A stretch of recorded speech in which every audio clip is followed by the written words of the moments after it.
All right, so I'm going to be doing a transcription of a beautiful melodic bass solo by Joe Dart of Wolfpack fame. In this recording, he's playing with Theo Katzman. The song is She's in My Shoe, live in London. And I haven't transcribed this yet, so I'm going to have a listen, work it out, and then I'll play along with it and take a look at some of the techniques and cool stuff that I discover throughout the transcription. So I'm going to get transcribing and we'll reconvene when I'm done. All right, I think I've got it. I've done a couple of false takes, but let's see how this one goes.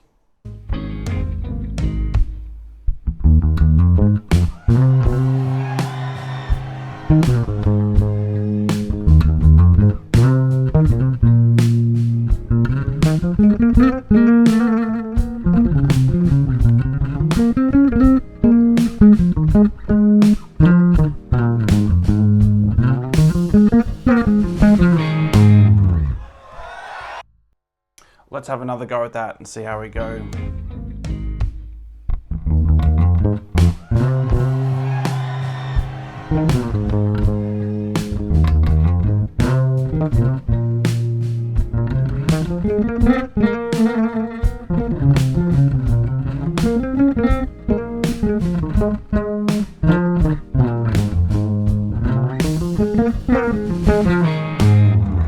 All right.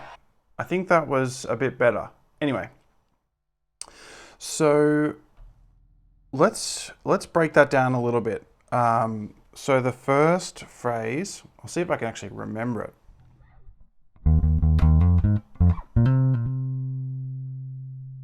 Beautiful, beautiful little phrase there. I probably won't show you every single little phrase because the video would go on forever and ever and ever. But I'll play that again and we'll see what we can get out of it. So we're in A flat major. There we go. And we're starting on the fifth to the sixth, to the root note, back to the sixth, and then up to the third. So a lot of this solo is just major pentatonic, A flat major pentatonic.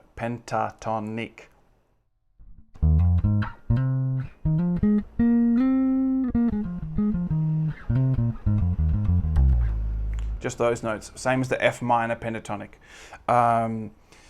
Is there any other notes in there? Occasionally we have this one. He's playing sort of like the start of a B flat minor scale, or again, the second, third, and fourth notes of the A flat major scale. So very diatonic, very much in that major scale. Let's actually get some kind of structure to this thing because I'm sort of riffing off the top of my head. I probably shouldn't do that. All right, so first phrase again.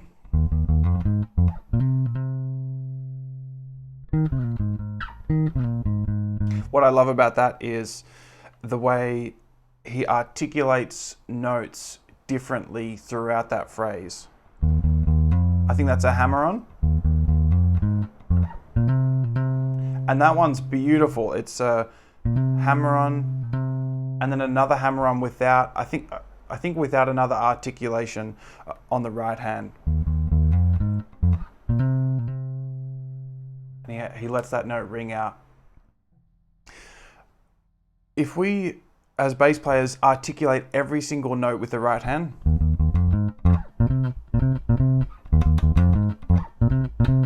you have this really strong attack on each note, and it's fine for certain styles, certain things.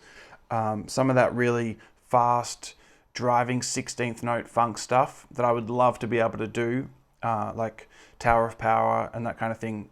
That's very much in that style. But Joe's playing really melodically here, and singers have a much wider range of ways that they attack their notes. And so this is really vocal.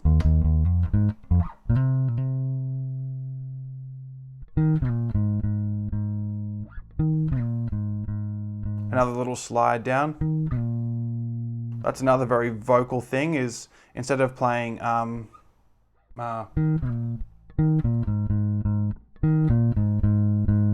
just from the fifth to the second to the root note, that nuance makes this line much more melodic and vocal sounding. What do we have after that? We have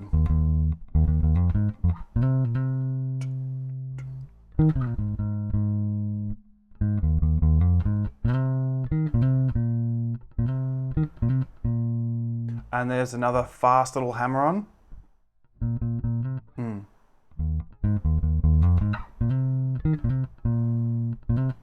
Very similar phrase to the first one, but we're landing on the second there.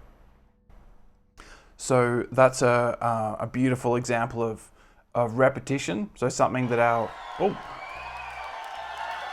pardon me, just got some extra recordings joining us, and I forgot to mute. Whoops.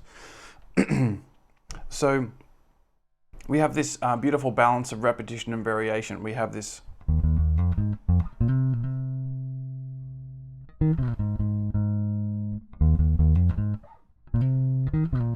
something like that. It was a bit out of time, but when the phrases like that are repeated, the listener's mind or our minds really catch on to it.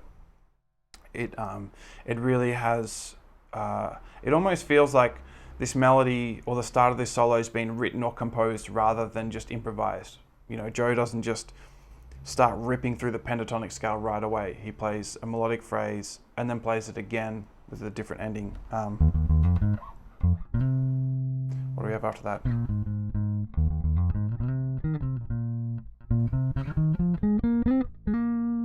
That's such a beautiful line.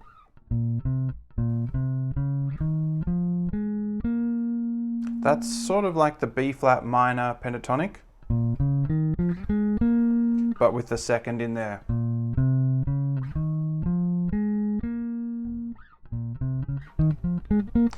And the way he also articulates each of those notes is a little different. So I think those three are really smooth from what I can tell. And then these ones, they're a bit more staccato. Bop, bop, bop, bop.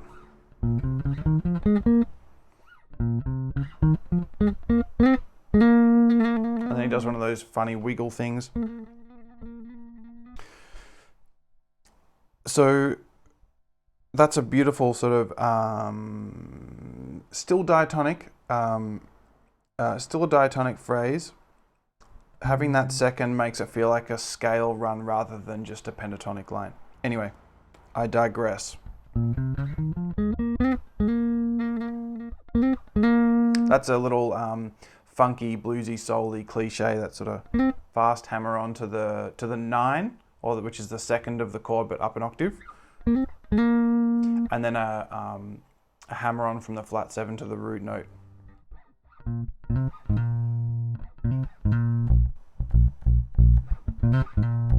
Sounds great. What happens after that?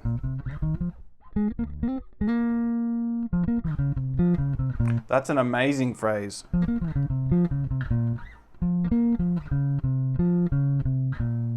It's based around the B flat minor arpeggio, which I believe is the chord happening at that time. I'll have to double check. Oops.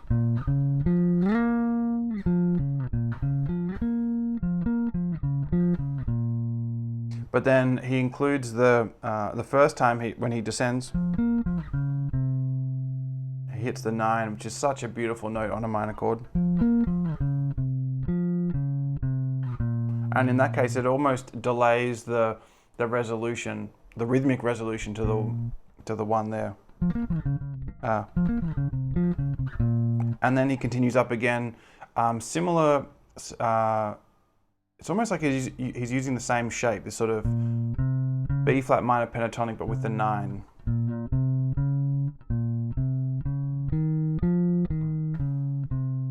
So that's the start of the minor scale there. So what did we have?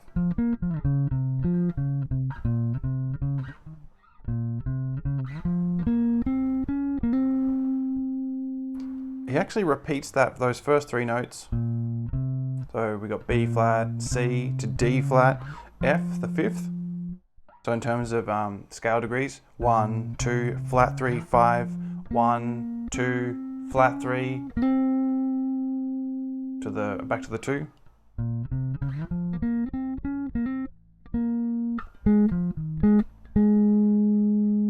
And then technically still in the B flat minor pentatonic, or you could also see it as F minor pentatonic, but landing on that A flat. So it's, even though those notes are shared by all those three scales, that's the B flat minor pentatonic. F minor would be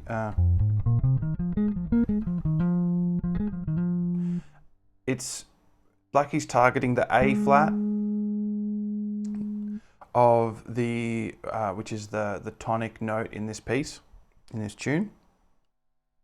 Back to I guess back to the A flat major pentatonic, which starts the end of the solo. So we have this oh,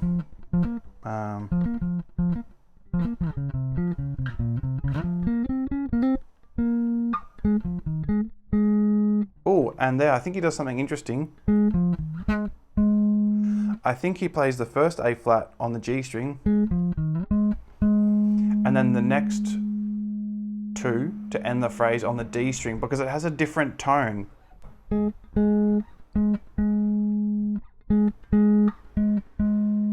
The A flat on the D string has a more rounded tone.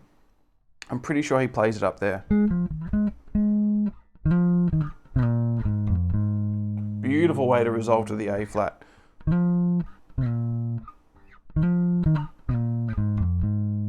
Again, just A flat major pentatonic, but it's the way he articulates each of these notes. Instead of bump, bump, bump, bump, bump. Oops, sorry. It's these beautiful hammer-ons and slides that make it sound so melodic and almost vocal.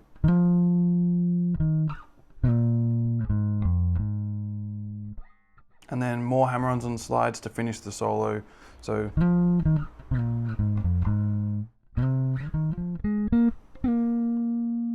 so good. I love that, articulating a note and then sliding into the same note that you've just played. It's, yeah, super cool.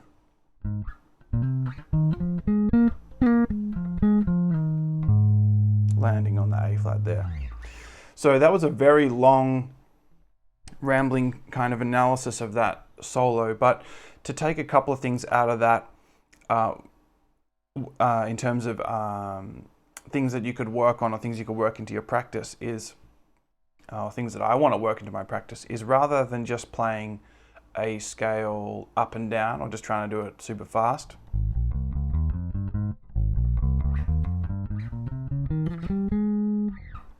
something that that you can try, or we can all try, is playing the scale and then trying different hammer-ons and slides to make it a bit more fluid. So you might find that rather than playing in the traditional sort of box shape,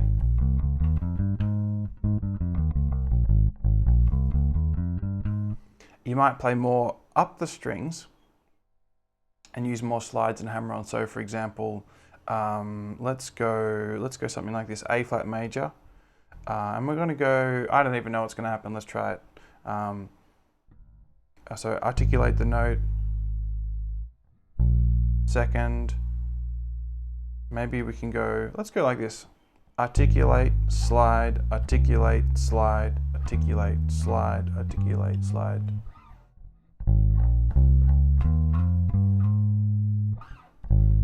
Oops.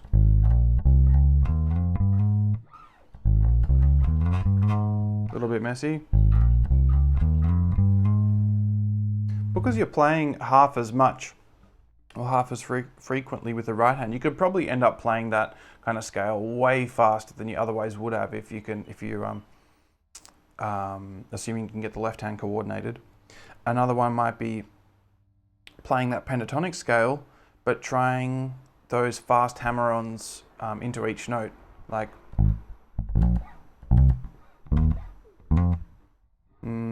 how would that work?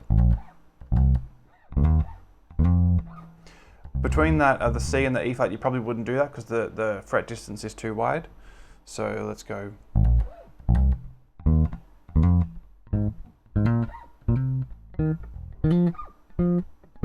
And same thing between the F and the A flat, perhaps.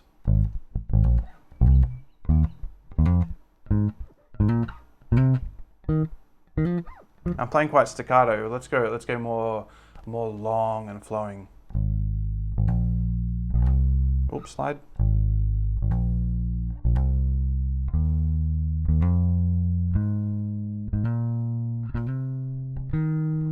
Oh, that's cool.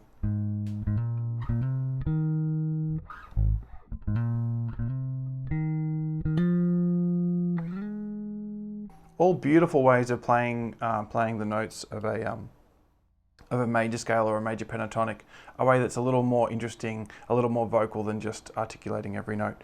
What else was there in his scale that we can take away?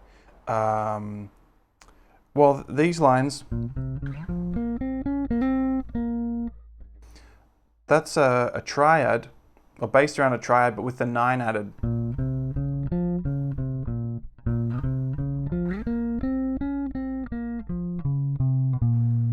Which is nice because it smooths out the phrase rhythmically, or that I guess that little piece of musical material rhythmically. Because if you have 4 notes in a little segment, then as long as you're playing quavers or 16th notes, you'll land on the beat.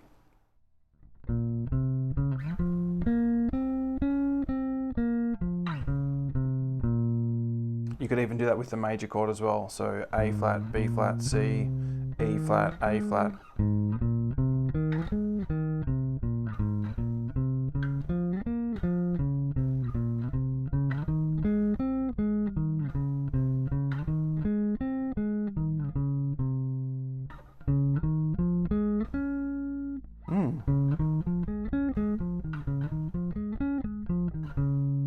Do I have enough frets for another one?